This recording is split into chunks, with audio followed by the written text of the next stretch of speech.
की तरफ कुछ कर रहे हैं। वो देश के किसानों का प्रतिनिधित्व रिप्रेजेंट कर रहे हैं। वो सभी किसानों की आवाज़ उठा रहे हैं, लेकिन उनको रोकने के लिए जिस तरह से घेराबंदी सरकार ने की है वो ठीक नहीं है। अब तक 100 से ज़्यादा किसान जख्मी हुए हैं, बहुत लोगों को अरेस्ट किया है, बड़े बड़े जेल बना लिए हैं। ये क्या है? स्वतंत्र हिंदुस्तान में हमारे किसानों के ऊपर इस तरह से जुल्म हो रहा है। और मोदी जी विदेश में, अमित शाह जी चुप, कृषि मंत्री को कोई वार्ता का अधिकार नहीं, राजनाथ सिंह जी बस सिर्फ तारीख पे तारीख, बातचीत पे बातचीत। आज भारत बंद का ऐलान किया है, लेकिन मुझे लगता है कि ये संदेश पूरे देश में पहुंचा नहीं है भारत बंद का। आने वाले दिनों में पूरे भारत में इस प्रकार का आंदोलन कैसे हो सकता है किसानों के लिए, इस बारे में महाराष्ट्र में महाराष्ट्र महाविकास आघाड़ी भी चर्चा करेंगी।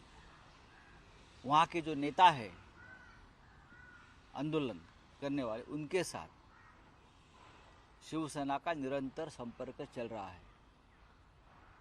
हरियाणा, पंजाब, दोनों जहाँ जहाँ लोग पहुँचे हैं वहाँ उनको जो प्रमुख नेता है उनसे हमारा संपर्क चल रहा है।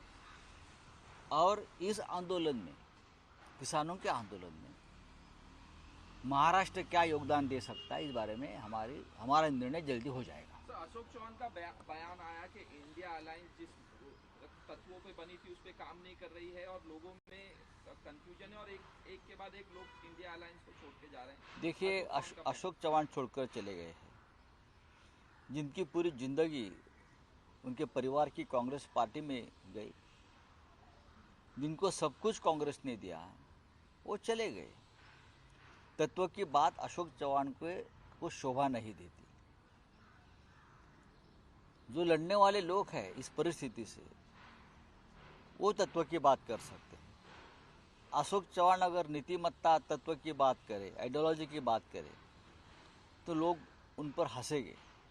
तो ये बेहतर है कि आप चुप बैठिए। आपने जो मार्ग का स्वीकार किया है वो ठीक है, वो आपकी मर्जी, आपकी मजबूरी, आपका डर। सर, शेतकऱ्यांच्या युद्धामध्ये शिवसेनेला जो बाळासाहेब ठाकरेंचा कसा पाठिंबा असणार आहे, भारत बंदची हाक दिली, शेतकऱ्यांपर्यंत ज्या पद्धतीने आजपर्यंत खूप पाहिलं जातं कसं बघतो? आम्ही असं मानतो, माननीय उद्धव ठाकरे साहेब शिवसेनेचे पक्षप्रमुख, यांची अशी भूमिका आहे, देशाच्या राजधानीकडे हजारो शेतकरी पंजाब, हरियाणा, उत्तर प्रदेश या भागातून निघालेले आहेत आणि त्यांना रोखण्यासाठी दिल्लीच्या सीमेवर रस्त्यावर खिळे ठोकणं,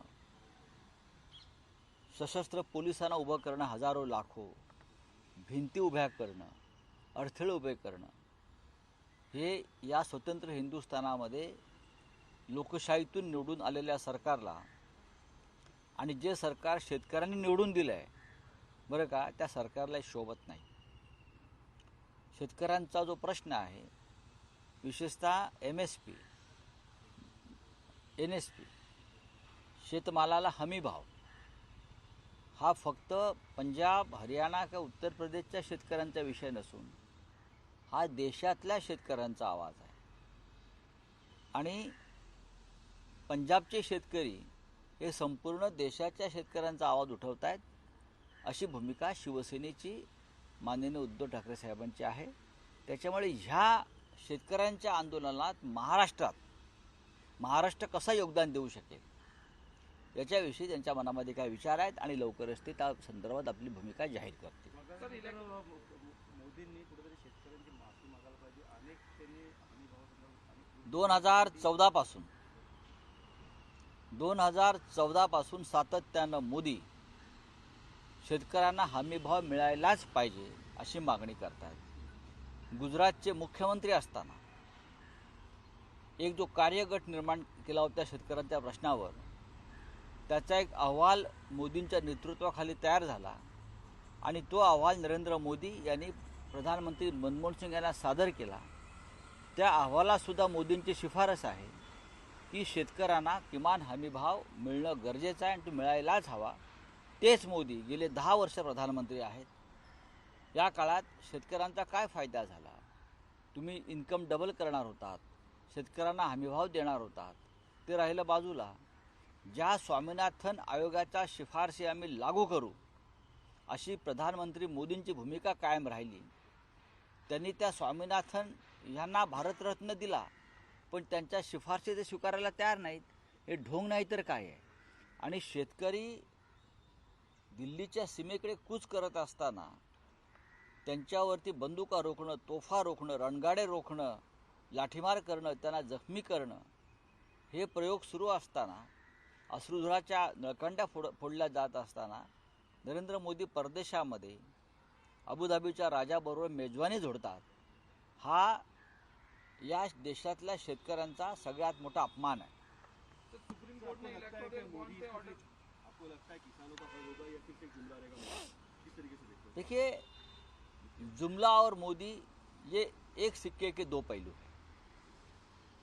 आप जो पूछ रहे क्या रहेगा, जुमला और मोदी में फ़र्क नहीं है.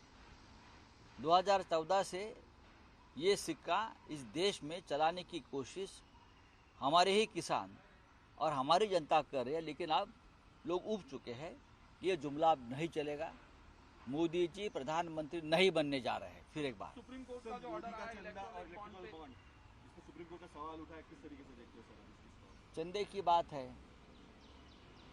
एक गाना है फिल्म में, चंदा हो चंदा. अब लोग उनको पूछे कि क्या किया चंदा, कहाँ है चंदा, कहाँ से आया चंदा? हाँ, लगभग 7,000 करोड़ जिस तरह से बीजेपी के खाते में असंवैधानिक तरीके से आए हैं. हाँ, ये ब्लैक मनी है, ये काला धन है, ये अपराध के मार्ग से आया हुआ पैसा बीजेपी ने राजनीति में इस्तेमाल किया. सरकारें तोड़ने के लिए विधायक और सांसदों को खरीदने के लिए ये पैसे का इस्तेमाल किया. ये सीधा सीधा पीएमएलए एक्ट यानी मनी लॉन्ड्रिंग का केस बनता है. ये काला धन है, काला धन का इस्तेमाल आया है, हो गया है, बीजेपी के खाते में गया है, बीजेपी के खाते से और किसी खाते में चला गया है. तो ये मेरी मांग है ईडी से, आप उनकी जांच करिए. और जब से ये काला धन बीजेपी के खाते में आया है, तब के बीजेपी के राष्ट्रीय अध्यक्ष जो है उनके ऊपर आप एफआईआर लॉन्च करो और उनके ऊपर मुकदमा चलाइए. सर इस तरीके से चाइना से हमारा वॉर चालू है और कहीं ना कहीं उनकी भी फंडिंग इसमें दिख रही है इलेक्ट्रोल बॉन्ड के लिए. देखिए, चाइना का जो फंडिंग है वो पीएम केयर फंड में ज़्यादा है और उसमें भी है. एक वहाँ चाइना हमारे जवानों को मार रही है, शहीद हो रहे हैं जवान. आपको मालूम है, लद्दाख में घुस गए हैं और चाइना आपको फंडिंग करते, उसका मतलब लद्दाख की ज़मीन आपने बेच दी पैसा लेकर. चाइना से पैसा लिया हज़ारों करोड़ और हमारी जवानों की शहादत आपने कबूल कर ली और उस बदले में क्या आपने लद्दाख की ज़मीन हमारी बेच दी चाइना को?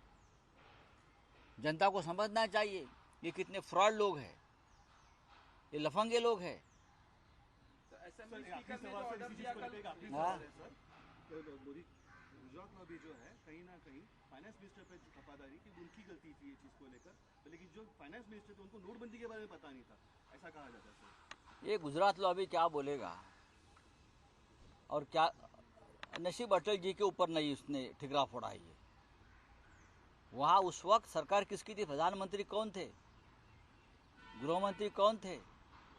अर्थमंत्री, वित्त मंत्री छोड़ दीजिए, ये सब मिली भगत थी. काला ब्लैक मनी जो है, ब्लैक मनी वाइट करके दूसरे रूट से अपने खाते में लाने का ये एक बहुत बड़ा प्रयोग हो गया और ये मनी लॉन्ड्रिंग का केस है. इसीलिए अब अरुण जेटली जी नहीं है तो उस वक्त के राष्ट्रीय अध्यक्ष और जब से अब तक कितने राष्ट्रीय अध्यक्ष बीजेपी के हुए हैं उसके ऊपर मनी लॉन्ड्रिंग का केस चलना चाहिए. अगर हमारे ऊपर 2-4-5 लाख का मनी लॉन्ड्रिंग का केस चलता है, ये तो 7,000 करोड़ का मनी लॉन्ड्रिंग का केस है, सबसे बड़ा इस देश का इतिहास का. ये केस मनी लॉन्ड्रिंग का चलना चाहिए।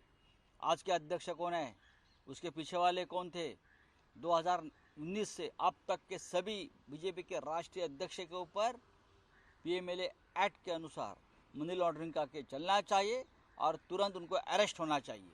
मराठा आरक्षण संदर्भात आप बोलिए। आयोगाने आज सर एनसीपी को, अजित पवार की जो एनसीपी है उसको असली एनसीपी कहा गया राहुल नार्वेकर की तरफ से। हमारे महाराष्ट्र के मराठी चैनल पे एक प्रोग्राम चलता है हास्य जत्रा, बहुत कॉमेडी फिल्म है, बहुत कॉमेडी प्रोग्राम है ये हास्य जत्रा, हम सब लोग देखते हैं। राहुल नार्वेकर ने एक नया हास्य जत्रा का एपिसोड लिखा है, तो असली शिवसेना जो बाला साहब ठाकरे की है वो शिंदे को दिया। शरद पवार साहब अभी भी है, उनकी पार्टी जो है राष्ट्रवादी कांग्रेस पार्टी, वो अजित पवार को दिया। लोग हंस रहे हैं, हास्य जत्रा है ये हंसने का एकदम जोरदार धमाका है हास्य जत्रा। सर मराठा समाजासाठी आज मागास वर्गाने आज अहवाल सादर केलेला आहे, सकारात्मक अहवाल असं वाटतं का वाटतं? स्वागत आहे। आधी जरांगे पाटलांच्या प्रकृतीची काळजी आम्हाला वाटते। माननीय उद्धव ठाकरे आज आणि उद्या दौऱ्यावर निघाले होते मराठवाड्यात, धाराशिव आणि आसपास। आज आम्ही तो दौरा तूर्त स्थगित केलेला आहे, कारण जरांगे पाटलांची प्रकृती ही बरी नाही आहे, लोकांमध्ये अस्वस्थता आहे, चिंता आहे, कायदा आणि सुव्यवस्थेचा प्रश्न निर्माण झालेला आहे तिथे, आणि ते लक्षात घेता, समाजाच्या भावना लक्षात घेता हा दौराच आम्ही रद्द केलेला आहे। तो मागास वर्ग की रिपोर्ट दी गई है मुख्यमंत्री।